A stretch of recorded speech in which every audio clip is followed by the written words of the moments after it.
sorry, Congressman Garcia. Something has happened at the Trump. Oh, we see Donald Trump there at a rally in Pennsylvania. You can see his face.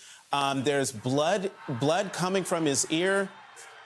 Not exactly sure what has happened, but those are Secret Service agents trying to pull Donald Trump off the stage. He's pumping his fist in the air. The crowd is chanting USA, USA. Again, this is live. This is live from a Trump rally in Pennsylvania, in Butler, Pennsylvania. Former President Donald Trump, something happened, clearly some kind of an attack. You see there clearly blood on his right ear as Secret Service try to push him into the SUV.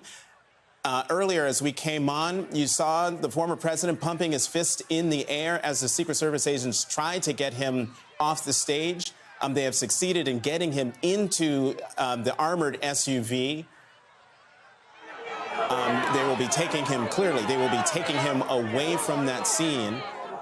And as you know, we here at NBC News and MSNBC News will do extensive reporting to find out exactly what happened.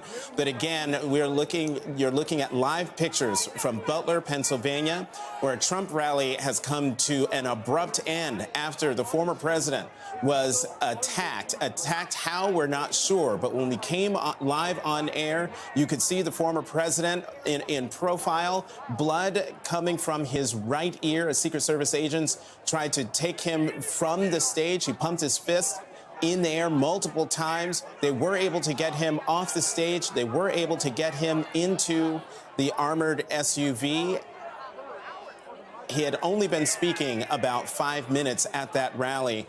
Hey there, MSNBC fans. I'm Luke Russert, and be sure to join me, Rachel Maddow, Jen Psaki, Lawrence O'Donnell, Steve Kornacki, Joy Reid, and many more September 7th in Brooklyn, MSNBC Live Democracy 2024. Click on the link for ticket information.